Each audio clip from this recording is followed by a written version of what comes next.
I'm Valerie Hannon, and I've been asked to say a bit about the work of the Global Education Leaders Partnership, or GELP, which is its acronym, a rather ugly one, and the way it's known by its participants. So I'm doing that on behalf of my co-founders and the team members, all of whom are dedicated to three specific objectives, I think.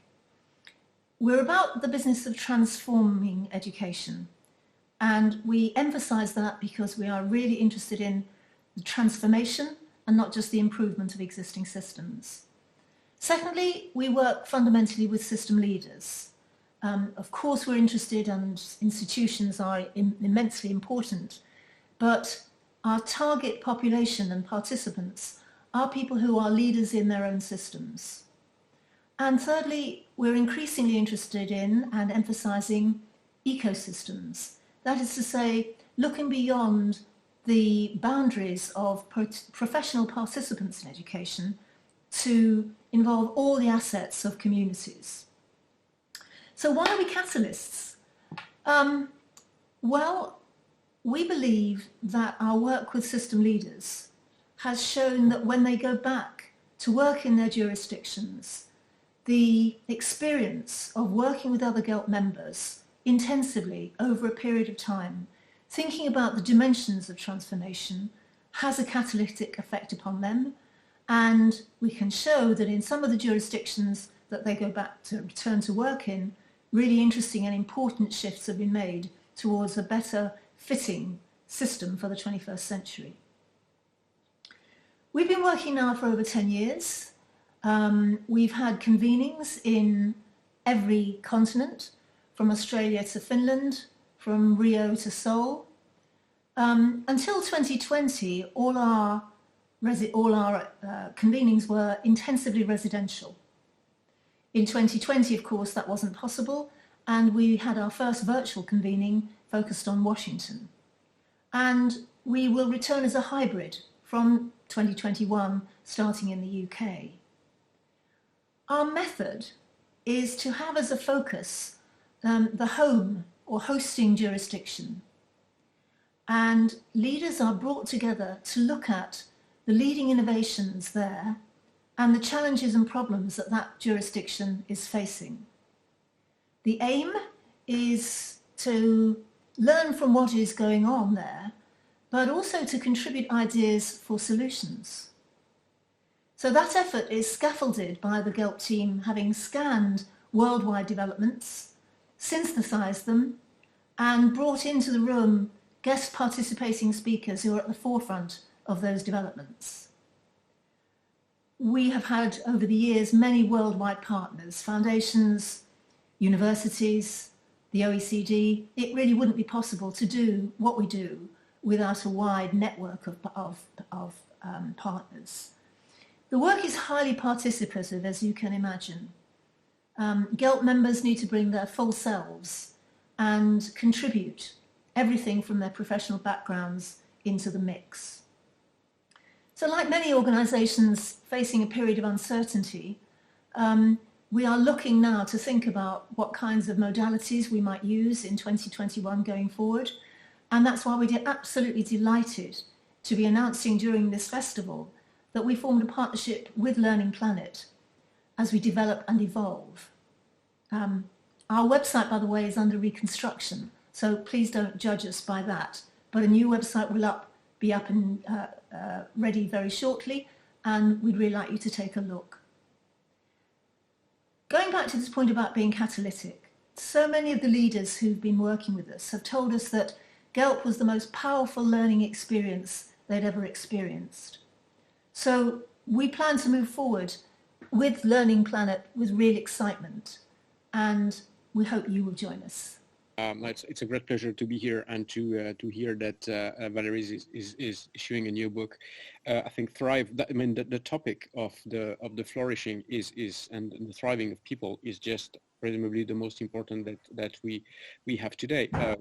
When we see the challenges that, I mean, over the last 2 days, what we have heard again and again and again is that education is the central key for humanity when we see the problems that we are facing.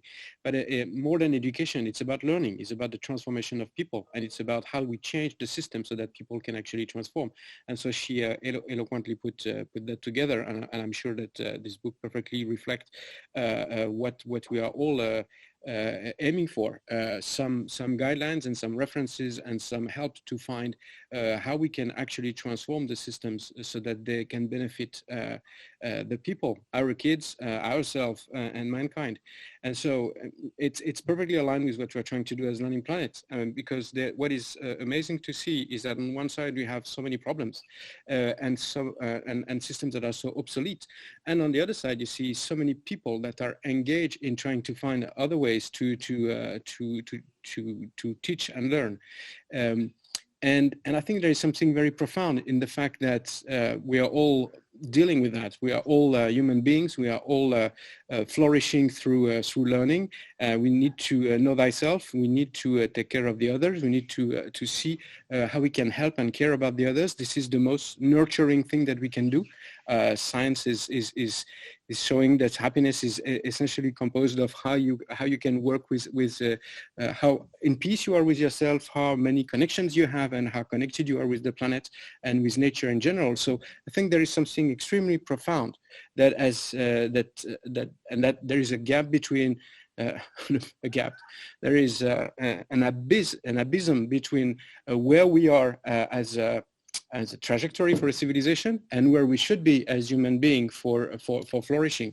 So the book of Valerie, the actions of GELP, the aim of LearningPlanet, I think we are all about the same thing, which is how do we reconnect to ourselves, others, and the planet. And I'm super I'm personally super happy to have to be part of that panel and to be part of that event. For over 2 days, we have seen so many people that are, trying to go into the same direction, and this is really thrilling.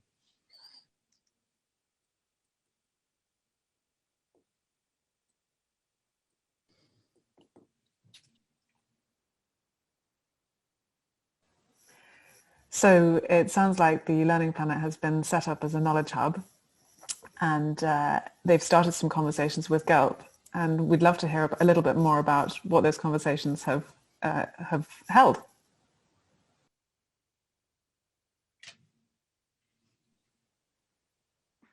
Valerie, why don't you launch in first?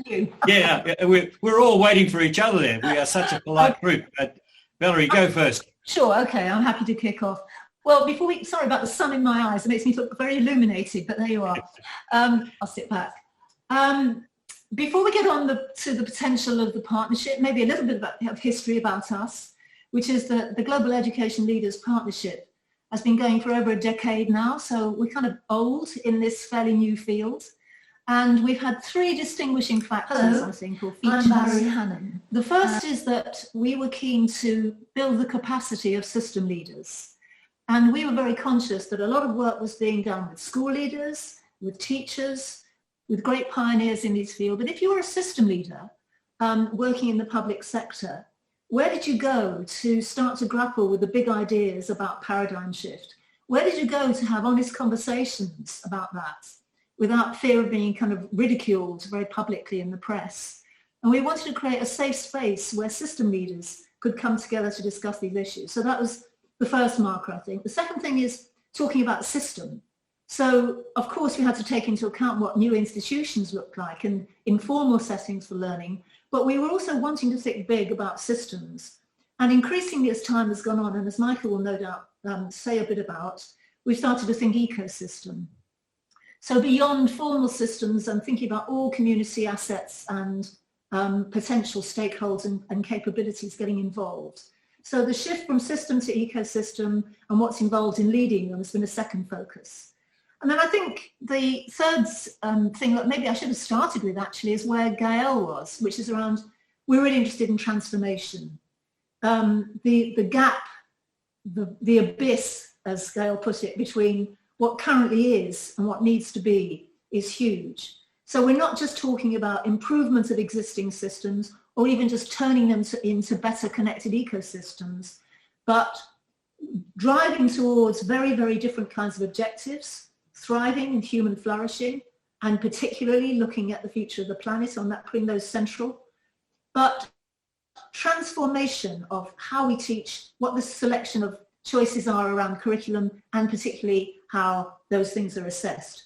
So it's a transformative agenda for system leaders. So that's a bit of our history, and we've been convening now for 10 years, and maybe Tony wants to say a bit about where we've got to. Yeah, well, I just add then 3 extra points. It's been a fantastic journey. I mean, we've had between 15 and 20 jurisdictions or geographies involved over this period of time, and that's been global north and global south.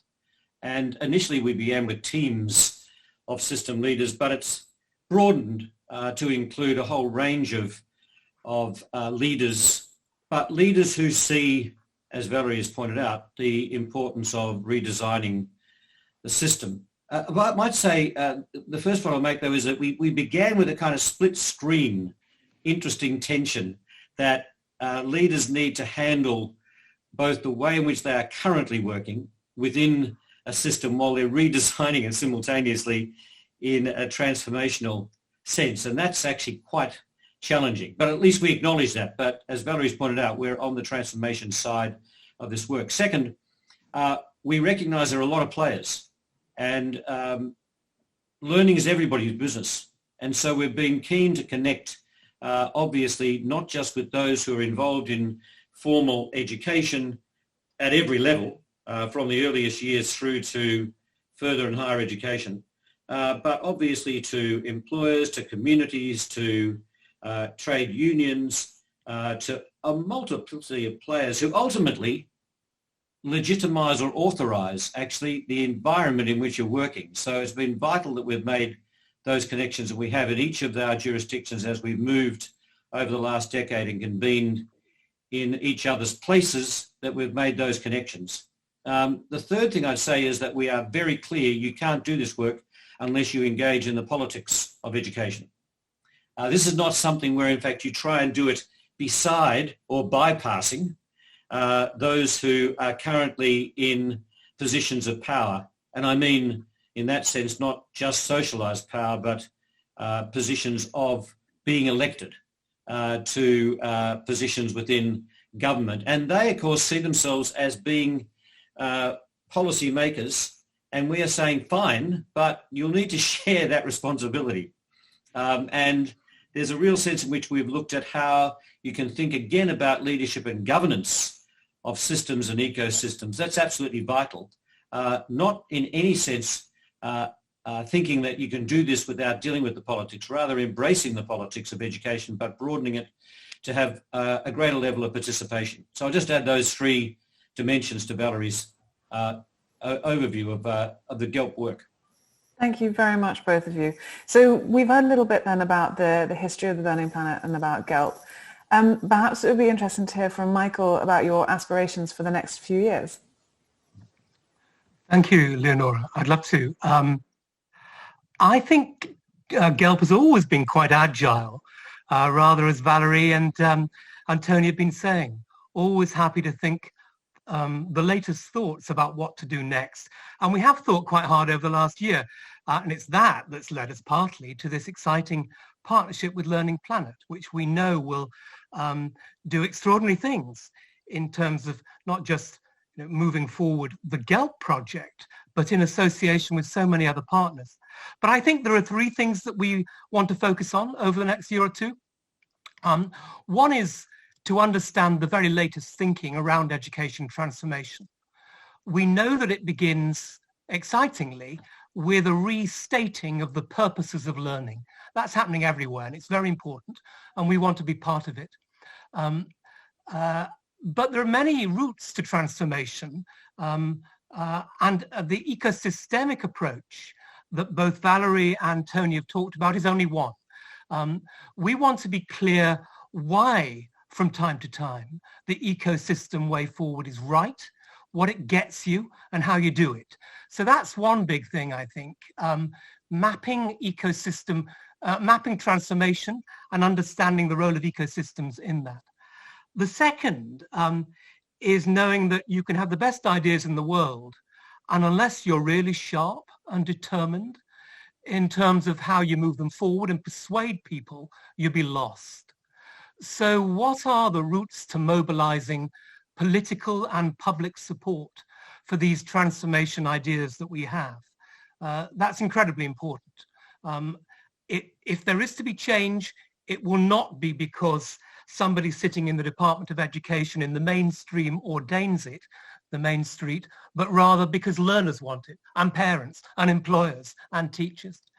Finally, I think we want to really come to grips with where transformational change is actually happening on the ground. And we're very interested at the moment in some of the movements that are happening in the north of England to try and level up these lost communities via ecosystemic change.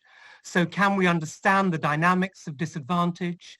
Can we get a grip on the kind of big ideas that they have for bringing together, for example, employer and educator partnerships orchestrated by new universities?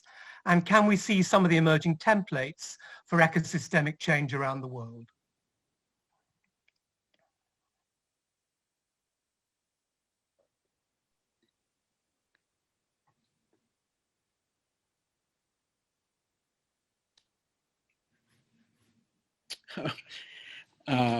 Well, thanks, Michael, and Tony, Valerie. I mean, this is everything that you said resonates a lot here, and if anything, I think at the LearningPlanet, what we are trying to do is to create a middle ground, something.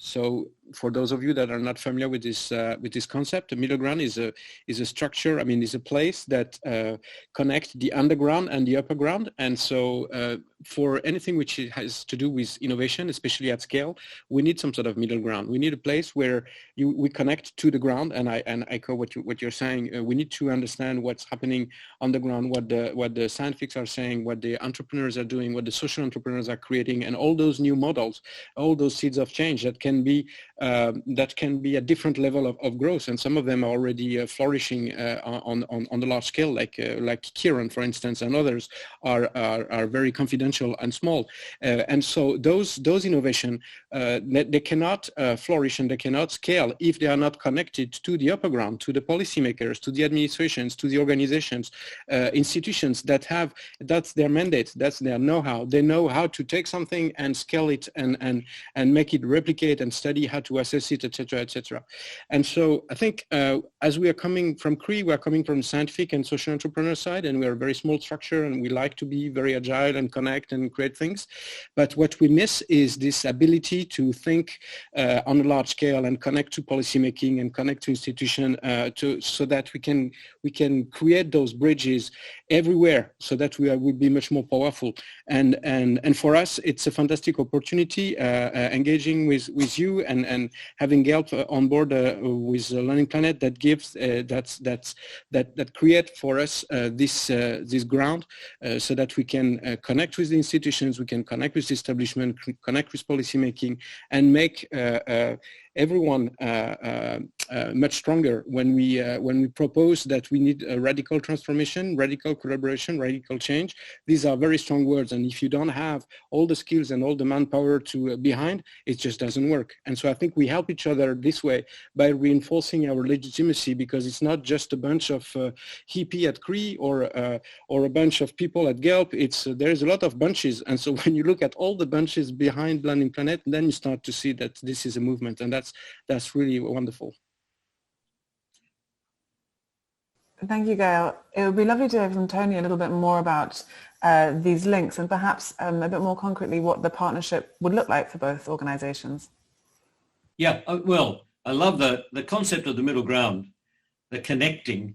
I think of our work is a really powerful way to tell the story. But for me, there's a sense in which both organizations have been engaged in and will be engaged in thought leadership, in convening power, which includes obviously building our networks, and in advocacy. That's pretty clear that we come together and the fertilization of both organizations gives greater power to that work.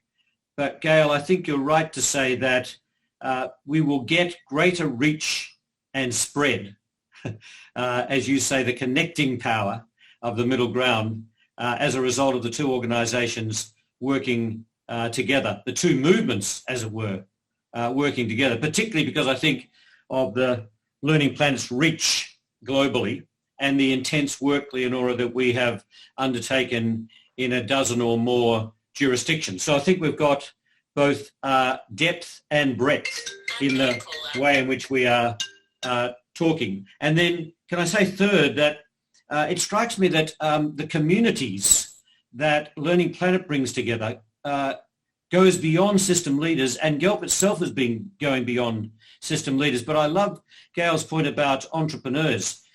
I was saying earlier that it's learning's everybody's business, and that is exactly what we are trying to do. We're trying now to ensure that we reach out to practitioners, to policymakers, to members of communities, to young people, to entrepreneurs, and obviously to government, and to bring this work together in a really powerful way. What I really think we can do is we can accelerate our work, we can enlarge our work, and we can amplify our work, which is not a bad relationship to have. Thank you. And this goes back to what you were talking about earlier, the capacity building for ecosystem leaders, which I know is a speciality of GELP. I'm aware we don't have much longer today to talk to each other, but I'd love to hear perhaps from Michael and Valerie just a little bit more about your work in that area. Valerie. Well, I think Tony covered the constituent parts, really. I mean, it's attempting to bring to the notice of busy people in very senior roles, often, whether that's within systems or businesses or large academic institutions, the most interesting and innovative work that's going around globally. So one of our techniques always is to do a big scan of all the most interesting innovations in focused areas and attempt to bring that to their attention in a very succinct synopsis, so that, you know, people can get to grips with it quickly. And that, we used to have a maxim like, we'll read it so you don't have to. Secondly, I think giving people the tools for interrogating that in ways which are perhaps a little bit less conventional. So the old means of evaluation, which would be, you know, a 5-year study in a university and you wait 6 years to have anything out of it. And anyway, then the bus has moved on. We wanted something which was a bit more immediate, which was a bit more generative. And so trying to get a sense of where are the promising innovations, where are the real spaces where important things are happening that one might take up and adapt or adopt. That's the second thing. And then thirdly, and this was an inspiration from Michael really, getting for system leaders a really strategic sense of what a roadmap for transformation might look like in their context. And we've had teams working with us from Finland, from South Korea, to Brazil, to South America, all over, many, I think 5 or 6 American states. We always call we've used the term jurisdiction to mean that where the legal sort of regulatory system applies. So you don't talk about the US, you talk about each state because they have different sets of regulatory frameworks. Well, looking at them, we created a kind of a roadmap which was generic, which is a kind of template for you to think about in your circumstances. What are the key movements and what are the key players and what are the interdependencies that might give you a fighting chance, including the politics, going back to Tony's piece. Where does the advocacy come in? Where does the IT investment come in? Trying to think very strategically about how you might build a transformation roadmap. So those are the kinds of things that we do, but Michael, maybe you want to say a bit more about that.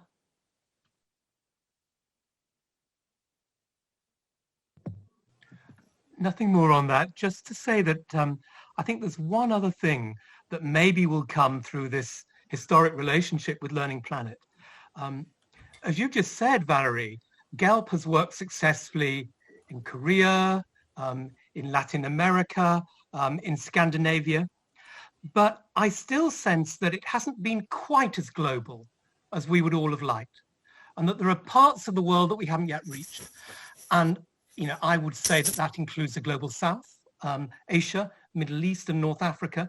I'd also say it involves actually the continent of Europe, where I think we could be more embedded than we have been.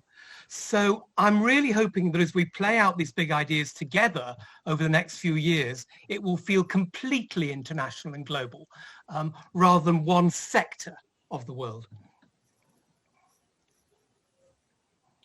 Leonora, just before Gaëll comes in, can I just make it clear that those of us who spend some of our time in Australia and New Zealand, and we have been very much part of GELP and now LearningPlanet, we are also from the global south. I just wanted to point that out.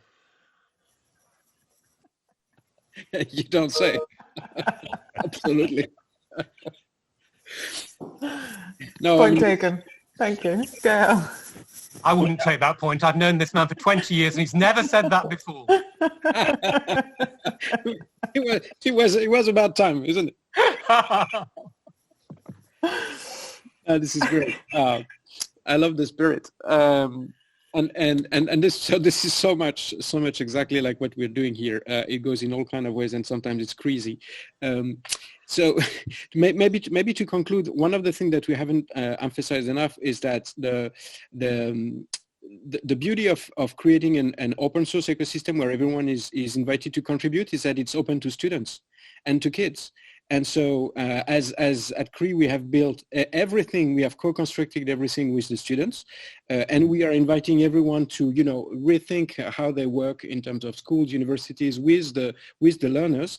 This is going to be very powerful if we can create this sort of movement and this community of practice where we exchange on how we change the learning ecosystems with the learners, because that's the customers in a way.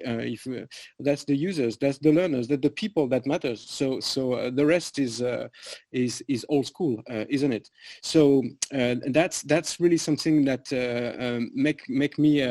make me feel happy about those 2 days. When we look at all the sessions, there are always students in the session, and they are invited, it's free. Imagine if you were in a big education policy congress, it would be behind closed doors, so we would have those conversations, but it wouldn't be open to the rest of the world, so we wouldn't have access to that. And so all those, everything that we say will be recorded, will be on YouTube, and so maybe in 6 months from now or 2 months from now, people can, read it and create, have a comment, start a discussion on YouTube. And so that's the goal. And our next step for us is to organize those conversations on the LearningPlanet website and beyond, to help people to engage with those discussions, engage with those contents, with those ideas, and see what is it that I can do in my network, in my territory, in my city, in my school, university. That are the things that will start something, very powerful. And so I'm really, really grateful that we are having those conversations, because it's not only that we are happy to work together, is that what we are doing is meaningful, and it's not only meaningful for us, it's first and foremost meaningful for everyone that can build on those ideas and create something that will work for them. Thank you, Gaëll.